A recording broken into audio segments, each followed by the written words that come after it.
Hi friends, இன்றைக்கி என்ன செய்ய போகிறேன்னாக்கா மதியம் லஞ்சுக்கு தான் ரெடி பண்ணிகிட்ருக்கேன். என்னென்னு பார்த்தீங்கன்னாக்கா மாம்பழ புளிசேரி பண்ண போகிறேன். கேரளா ஸ்டைலில் மாம்பழ புளிசேரின்னு பண்ணுறாங்க.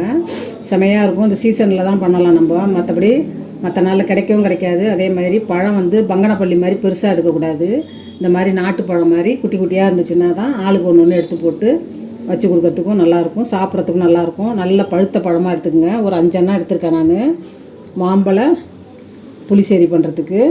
அதுக்கு பார்த்திங்கன்னா தாளிக்கிறதுக்கு கடுகு, 2 வெந்தயம், 2 காஞ்ச மிளகாய் எடுத்து வச்சுருக்கேன். மஞ்சள் பொடி கொஞ்சம், ஒரு சின்ன பீஸு வெல்லம் எடுத்து வச்சுருக்கேன். தேவையான அளவு கல் உப்பு, மஞ்சள் பொடி, மிளகாத்தூள் சும்மா கொஞ்சோண்டு போடணும். தேங்காய், 1 ஸ்பூன் ஜீரகம், ஒரு 3 பச்சை மிளகாய். இது 3த்தையும் நல்லா நைஸாக அரைச்சி எடுத்துக்கலாம். தாளிக்கிறதுக்கு கருவேப்பிலை, கொத்தமல்லி, கெட்டியான தயிர்.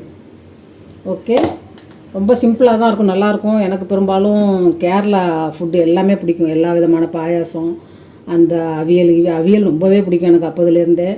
அதனால் எல்லாமே ரொம்ப பிடிக்கும். நானும் செய்யலான்னு பார்த்தா சீசனே முடிய போகுது. சரி, இன்றைக்கி சண்டே வீட்டில் இருக்குதுங்க எல்லாம், சரி செய்வோம் அப்படின்னு சொல்லிட்டு எடுத்து வச்சுருக்கேன். இப்போ ஃபஸ்ட்டு இந்த மாம்பழத்தை கழுவி வச்சுருக்கேன். தோலை சீவிட்டு வேக போட்டுடலாம் ஃபஸ்ட்டு.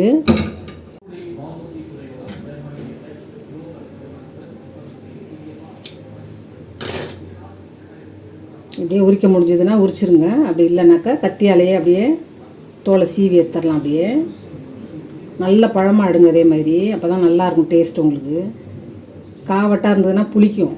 இந்த மாதிரி பழமாக இருந்தால் தான் இந்த பச்சை மிளகா, தயிர் எல்லாம் போடுறதுனால நல்லாயிருக்கும் செமையாக.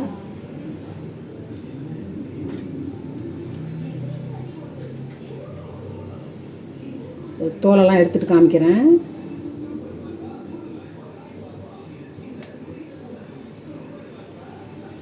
ரொம்ப சதை வராமல் மேலோட்டமாக தோலை மட்டும் எடுங்க. அப்படியே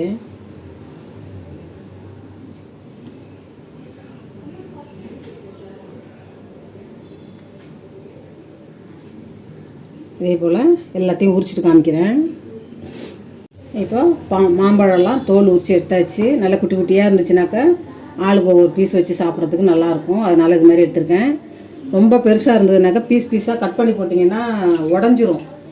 நம்ம போட்டு கிண்டும் போது வேகும் போதே உடஞ்சிரும். அதுக்காக வேண்டி தான் இந்த மாதிரி குட்டி பழம் எடுக்கிறது நல்லாயிருக்கும்.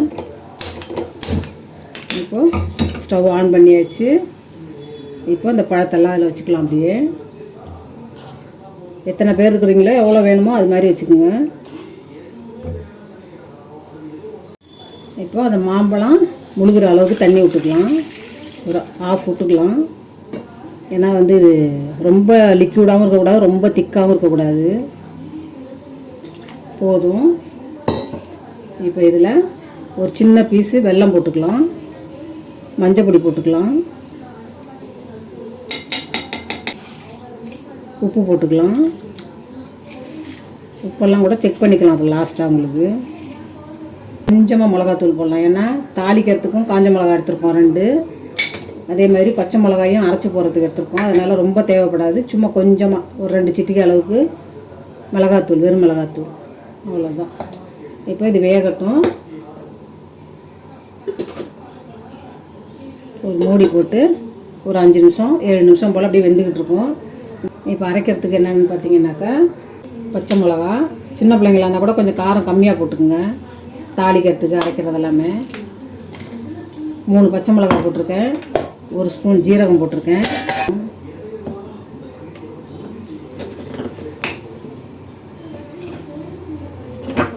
ட்ரையாகவும் இருக்கக்கூடாது, ரொம்ப இளங்காயாகவும் இருக்கக்கூடாது. இந்த 1 மூடி தேங்காயும் பச்சை மிளகா ஜீரகத்தையும் நல்லா நைஸாக அரைச்சிட்டு வந்துடலாம். அது மாம்பழம் சீக்கிரமாக வெந்துடும், 10 நிமிஷம் கூட ஆகாது. அவ்வளோதான், 3 போட்டாச்சு. ஒரு சுற்று விட்டுட்டு தண்ணி விட்டு நல்லா நைஸாக பேஸ்ட் மாதிரி அரைச்சிட்டு வந்துடலாம். இப்போ நடுவில் கொஞ்சம் அப்படியே திருப்பி விட்டுக்கலாம்.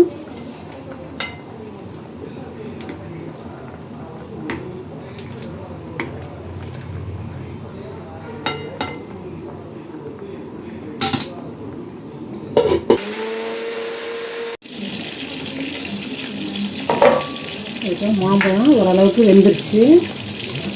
ரொம்ப வெந்து குழைய விட்டுறாதீங்க. இப்படி அமுக்கணுன்னாக்கா அப்படியே அமுங்கணும். அப்படி இல்லைன்னா ஒரு திருப்பி விட்டுருங்க. அப்படியே திருப்பி விட்டு ஒரு 2-3 நிமிஷம் வச்சோம்னாலே நல்லா வெந்து குழஞ்சி வந்துடும். இப்போ பச்சை மிளகா, ஜீரகம், தேங்காய் 3 அரைச்சாச்சு. இப்போ வந்து கெட்டி தயிர் எடுத்துகிட்டு அப்படியே பீட் பண்ணி வச்சுக்கலாம்.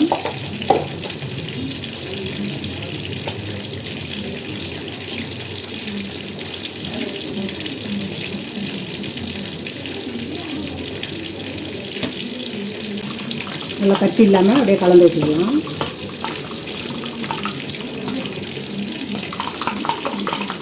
தண்ணி ஊற்றிக்கலாம். இது லாஸ்ட்டாக ஊற்றணும். தாளிக்கிறதுக்கு முன்னாடி ஊற்றிட்டு கலந்து விட்டுட்டு அதுக்கப்புறமா தாளிக்கணும். இப்போ தேங்காய் ஊற்றிக்கலாம்.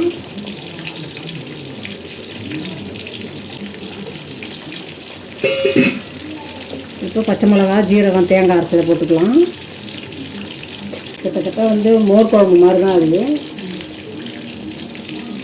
டேஸ்ட்டும் அப்படி தான் இருக்கும். ஆனால் மாம்பழம் போட்டு செய்கிறதுனால அந்த மாம்பழ ஃப்ளேவரோட அந்த டேஸ்ட்டு, இனிப்பு, புளிப்பு, காரம் அதோட சேர்ந்துருக்கும். அப்படியே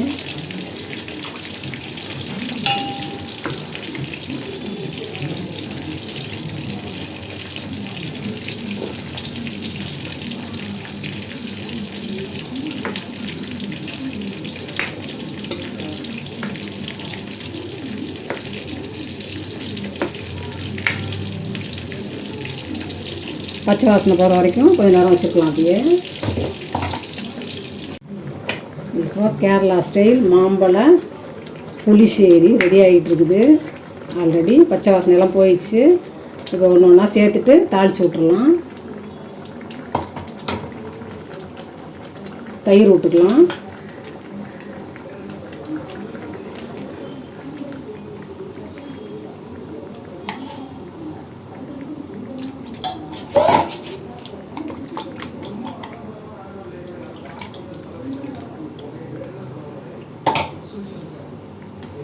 இதையும் கலந்து விட்டுட்டு அப்படியே தாளித்து போட்டுற வேண்டியது தான்.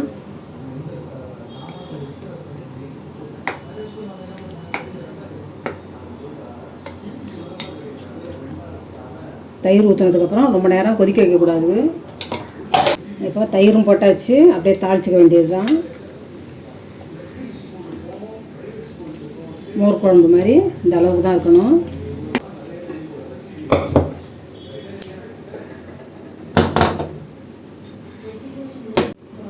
இப்போ ஒரு பவுலில் அப்படியே மாற்றிக்கலாம். நான் சும்மா அது டிஸ்பிளேயில் தம்ப்நெயிலுக்காக வேண்டி எடுக்கிறேன். நீங்கள் அப்படியே வச்சுக்கோங்க.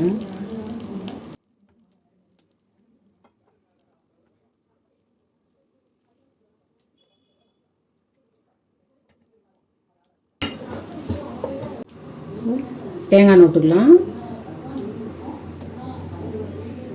தேங்காய் எண்ணெய் தான் இதில் டேஸ்ட்டே. உங்களுக்கு தயிர், பச்சை மிளகா அரைச்சி போடுறது, இதுதான் உங்களுக்கு அந்த ஸ்மெல்லு, டேஸ்ட் எடுத்து கொடுக்குறது. இப்போ கடுகு, 2 வெந்தயம் போட்டுக்கலாம். காஞ்ச மிளகா போட்டுக்கலாம். கருவேப்பிலை போட்டுக்கலாம்.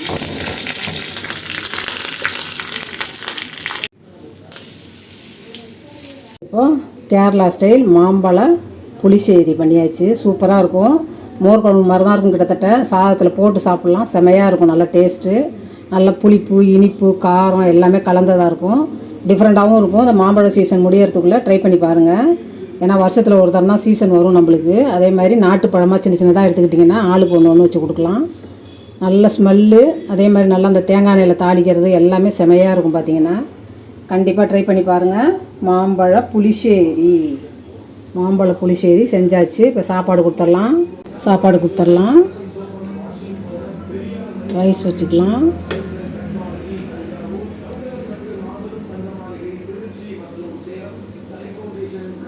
அப்படியே மாம்பழ புளிச்சேரி வச்சுக்கலாம்.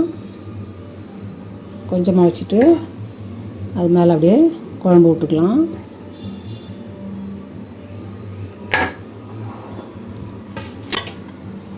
கத்திரிக்காய், முருங்கைக்காய் பொரியல் கொஞ்சம் பண்ணியிருக்கோம்.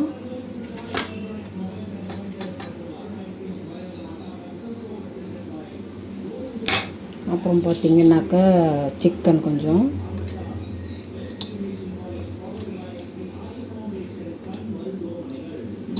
Sunday special. வாங்க எல்லோரும் சாப்பிட்லாம்.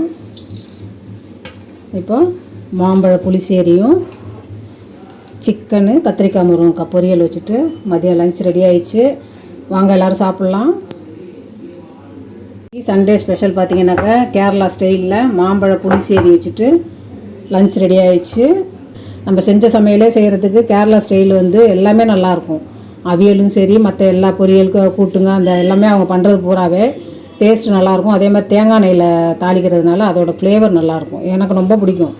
அதனால தான் எப்போயுமே நான் தேங்காய் எண்ணெய் ஊர்லேருந்து ஆட்டி எடுத்துகிட்டு வந்துடுறது. இந்த வருஷமும் பார்த்திங்கன்னா வீடியோ ஆல்ரெடி போட்டேன். 10 லிட்டர் எண்ணெய் அம்மா வீட்டில் தேங்காய் பறித்து ஆட்டி எடுத்துகிட்டு வந்து வச்சுருக்கேன். தாளிக்க, அவியலுக்கு இந்த மாதிரி ஐட்டம்லாம் செய்கிறதுக்காக வேண்டி சூப்பராக வந்துருக்குது பாருங்கள்.